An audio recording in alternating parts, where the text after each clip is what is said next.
Friday.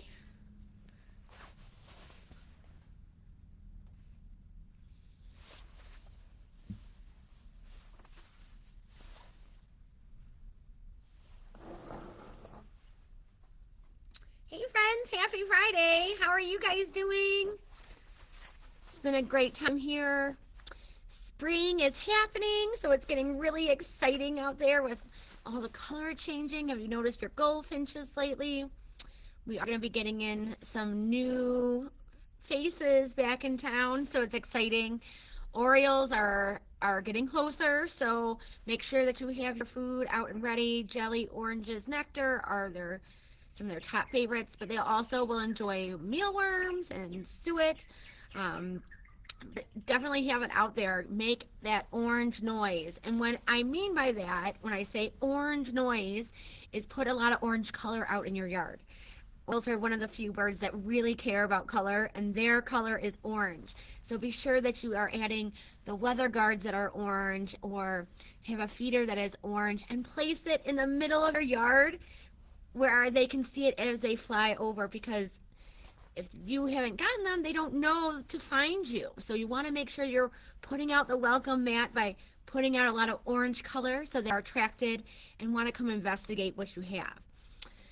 So also to note about Orioles is that as they come through, we will get many that will pass through straight through. And they may stop and eat a little bit, but a lot of them are going further north to breed. And that is normal.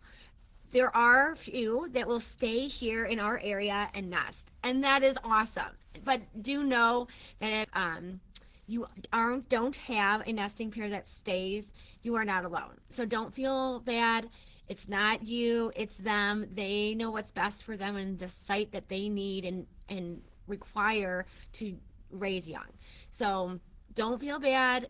There are plenty of chances to still see them. They will hang out in the area as they nest. So keep your eyes open, keep the jelly going, keep it fresh, keep it small. Remember, a little goes a long way when we talk about Orioles, and fresh fruit, things like that, sugary foods. A little goes a long way. We want to make it safe for the birds, and we want it to be enjoyable for you, and keep the birds healthy and happy so that they keep coming back to us, right? Now, I know you're also probably wondering what's up with hummingbirds, right? So hummingbirds typically are a little bit later than the Orioles in arriving, at least the scouts, right? So when it comes to Orioles, we see some starting to come in, maybe end of March, early April, as the scouts start coming in. And I'm talking about the male scouts, the ones from last year, the breeding males that are going to set up territory right away. The same with hummingbirds happens. Scouts come up first. So we've got the males coming up, breeding males, they are coming in first. They're going to claim territory. All of that's going to happen, but probably closer towards middle to end of April. And then the masses of hummingbirds start coming in May. All right, so it's almost here, guys, almost here. Be sure you're ready. Grab your feeders, clean them, get them ready, get your nectar started, or at least get some of you purchase it. It's pretty easy to make. If you want the recipe, you can stop by the store, check out our website, and get all that information. But get ready for it because the fun is just starting. It's so exciting. Also coming in this month, we have more birds coming in. So I know swallows come back, kingbirds come back. A lot of our waterfowl are starting to show up places. Saw the mallards out there yesterday. It's so much fun. So lots of birds are starting to come back. Is your yard ready for them? Is your yard ready for nesting season? That is what they're coming here for. When migration happens, many of our birds people ask, why do they come? They are living in the tropics. They have all this food and plentiful, beautiful landscape to live in. Well, the problem with that is if all of our birds that would come up here normally for summer, they all stayed south, there would be just a lot of competition. There's really not enough food or enough nesting resources to make a successful nesting season for these birds. So that's why they come up north, because the north has ample nesting sites. We in the north also have an abundance of insects. whereas 98% of our songbirds feed their young insects. So it's a really great time to live in the north where we get to enjoy all these birds for our spring and summer season and prepare for them for their arrival by providing ample high protein food with boosts of calcium to help with strong egg and chick development. It also helps parents as they are working hard to do all the tasks it takes to produce those young. It's going to provide so much nutrition for them, but also providing water. Make sure you have your water out for them, because not only will obviously birds need to drink and they need to bathe, but also note that not every bird comes to your feeder. There's plenty of birds out there that actually don't come to feeders at all because they're simply not seed eaters, right? So, but we do know that all those birds, they still need water. So a great way to get some of these birds that don't normally come to your feeders to stay in your yard, add some water and get it moving because it's irresistible. They cannot resist. All right, so food, water, and shelter and places to raise young, and that is where we're leading here today. I know we talked a lot these past couple sessions, Friday Lives, all about nesting, how to provide nesting houses, what to look for in a good nest box, how to provide good nesting material, all those good things we talked about. Tonight, we're specifically talking about something else when we talk about nest boxes. And yes, you can definitely ask more questions about nest boxes. I'm here to answer those for you today. But we also want to talk about other nest boxes that are very helpful for beneficial wildlife right in our own backyards. So let's get to it. We have a couple great options for other nest boxes for other creatures, and I'm going to start showing you them. The first one I want to talk about is our mason bee houses. Now, this is just one example. I have other types here, but these are specific mason bee houses. And if you didn't know, the mason bee is one of the top performing pollinators out there. And they really require nest cavities similar to these little tubes or holes that they lay their eggs in over winter, and then they arrive and they emerge in the spring and start a new cycle. And then the female will then lay new eggs and the cycle kind of continues. So one of the best things about bees, as we know, is that they help provide and help us create so many different foods and flowers. They are a necessary, beneficial insect to our planet. So one way that we can help these specific bees is by providing nest boxes like these for them. So this one's really cool. You can unscrew the bottom here, and each one of these layers, these rows of these holes actually opens up, kind of like this guy. Show you here, this one, like this guy, right? So each one of these little rows here is a new cell block for making eggs. So over winter, we're not touching this. We're going to leave it like that and let it go. The bees will do their thing. When it's time internally and the temperature warms up enough, they will start to emerge. Cool thing about mason bees is that they're pretty awesome. Females do far majority of the work. They do most of the pollinating. They are the true heroes of mason bees. The males, unfortunately, are really only there to breed with that female as she emerges. They really don't have any other purpose. But it's kind of fascinating. I learned a lot about mason bees reading an awesome book about mason bees here at the store. But I want to share that it's so cool. I found out through this book that mason bees, when they lay the female egg sac here, it's all the way in the back. And then she fills it with other eggs that are all males. So if a predator came and the predator started munching through, maybe it was a bird or some other kind of critter that was going through the cells as it's closed like this, trying to get at the eggs that are inside, the males would go first and then the female hopefully would be protected all the way in the back of the whole tube. Now, obviously, not every mason bee has availability of a box like this. In nature, they're doing this out of the twigs that you have left over winter. That's why we talk about so much about not deadheading your yard at the end of the season and leaving all those stems for beneficial insects like the mason bee, who will utilize those stems, those empty stems, those hollow tubes to create nesting areas for their young for the next season. So it's a really important thing. This is an option for you if you're looking to house more bees, and especially beneficial bees in your yard. Highly recommend a mason bee house. Now, another really cool new house that we have gotten in is our toad house. We just got these in, and I think they're really cute. Toads are also super beneficial. They eat hundreds and thousands of insects during their course of life. This is a ceramic dish that's kind of turned upside down and has a cut on here so the toad can go inside.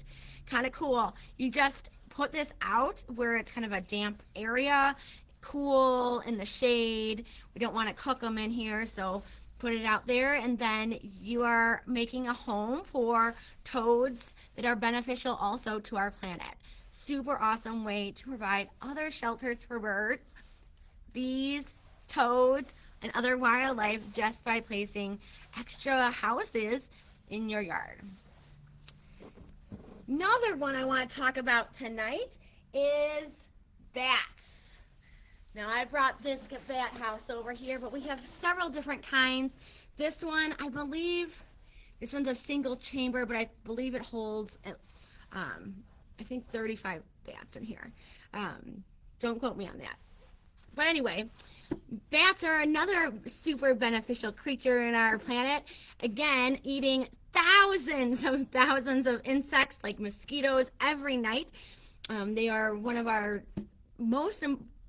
the greatest importance of creatures in our own backyards, and they too need houses. So whether that is in nature, oftentimes this is like holes in the trees, just like your birds are using. But you could provide a bat house. So something like this could be placed, I would recommend 10 to 15 feet at least into up high. It could be placed on a house or a tree. If you are doing a tree, it's highly recommended that the tree is cleared on one side. So you want to make sure that the branches are cleared from this so that the bats have ease of going in and out of this house. Now, underneath these panels, there are these grooves or a mesh lining area where they will cling and hold on to it. Now, sometimes people are telling me, oh, I put out a bat house and I don't see the bats. Well, unless you're specifically looking and watching them as they come and go at night, sometimes you do not see them. Our bats here in Illinois are actually very, very small, and when they lay up against their box in here, and if you shine a light underneath in here, you may not even see them, believe it or not, because they lay so flat and tucked up against the wood on the inside, you just don't see them. But oftentimes we hear people saying, oh, I know I have bats, just simply because of the droppings underneath. So it's important to think about where we're going to place this, whether it's on a pole, on a tree, or on your house. Make sure that we're placing it in a proper location so that the bat stays safe and it's enjoyable for both of us, right? So some great options. Now, right now, we have a really great promotion going on. 15% off of all of our nest boxes. That includes bees, toads, bats, birds, you name it. It also includes our new robin houses. These are little shelves that the robins can make a nest on. These are great, especially if you have a regular visitor that likes to make a nest in an unideal location, maybe like your front door wreath. You could put this up instead and encourage the bird to use this instead and watch it in a more preferred manner than in an maybe not safe or awkward position where it makes it living with wildlife not as fun as if they were using a proper location. So great option. Love all these different things that we can do to our yards to really create habitat right in our own backyards. It's amazing how much control we have in creating safe spaces and helping these wildlife continue to be here for more generations to enjoy. So super awesome, right? That promo, 15% off of all of our bird houses, all nest boxes, it goes through the 12th. So come on by and check it out. I also want to share a new, well, returning new feeder that we have gotten back just for spring. So I want to show you guys again. We have the blue tidy feeders. This is the seed cylinder tidy feeder. Typically we carry it in copper, and it also appears in red and green in the holiday season, but we have brought in blue just for spring because I think it's just so happy and pretty. I know how much you guys loved it last time we brought it in, so it is back. If you would like one, come and grab it quick because they probably will go pretty quick. These will hold the small size cylinders, perfect for feeding. This is going to be a perfect gift if you have a mother or a mother-in-law that you are going to be visiting soon for Mother's Day. We also have Easter right around the corner, so happy Easter to everyone. I hope you have a wonderful time with your family and friends and enjoy that time together. Now, before we get off, I want to talk about a few upcoming events that we have, and I want to make sure that you have it marked on your calendar. All right, coming up in April, our first major event of the month, April 11th, from 10 to 3, is our feeder cleaning event. So we do twice annually, a feeder cleaning event. We do one in spring and one in fall. So the spring one is coming up upon us, April 11th from 10 to 3. This time we are having a Girl Scout troop come by to help clean up your feeders. They will be helping us just like the Audubon did, cleaning up those feeders. We will repair any of our Wild Birds Unlimited feeders.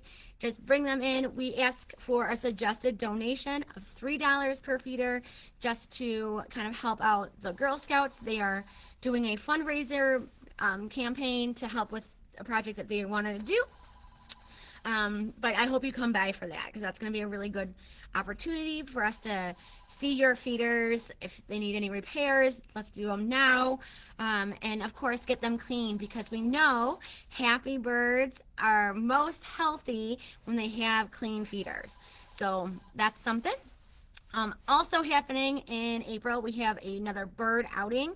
This outing is on Monday, April 13th at 9 o'clock at 9 a.m. at the Black Road Access Rock Run. So come on by. It's a great opportunity to get outside, enjoy some of the new birds that are coming through, enjoy the changing landscape from winter to spring. It's absolutely beautiful. Last month when we were out there, I just couldn't believe how much noise and beauty there was, even in March. So it's going to be really great for April. Again, that's April 13th, 9 a.m. at the Rock Run Black Road Access for our bird outing. All are welcome. I kind of recommend that you dress for the weather and to bring a pair of binoculars. I do bring a couple pair if you forgot yours or don't have any. I would love to have you come with me. So come on by for that. And then also in April, we have a nesting neighbor presentation in store that we're providing. You'll learn all about how to provide nesting boxes and material, but also go more in depth on the cycle of nesting for birds. So it's a really good presentation. I highly recommend that you come by. It'll be really informative and you'll learn a lot. Definitely call the store to reserve a seat for that, okay? And then the last thing happening in April, on April 25th, from 10 to 2, is going to be our Advanced Pole System tent event. Now, I know this is a bit early because we haven't announced a lot of things on this, But I promise more is coming on it. But if you would like a little bit more detail, we do have it on our website. But I promise more stuff is coming. Well, we're going to be announcing some really cool things happening with the pole system and let you know what's happening with that. I also want to talk about one event for May before I get off because, well, two events for May that I want to keep it in your mind is on May 1st. I believe it's May 1st. It's a Friday, May 1st, Friday, in the evening at 6 p.m. We are having our Create Your Own pollinator container garden workshop. So similar to what we did last year where we made a small container garden using native plants, Andrew from Good Steward Ecoscapes came and helped us do this workshop, and we actually planted it in little containers.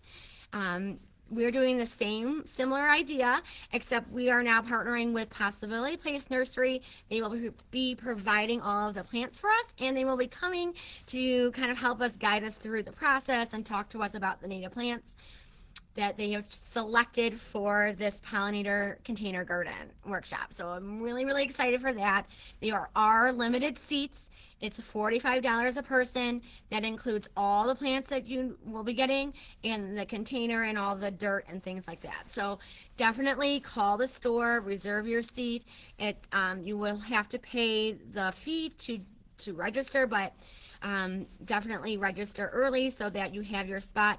This is a great opportunity to do something with mom or do it with your girlfriends, bring your husband, whoever you would like to bring it. This is going to be a great activity. Just come alone.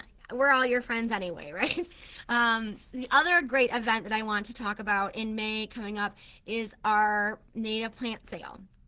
We are partnering again with Possibility Place Nursery. We will be hosting the event here.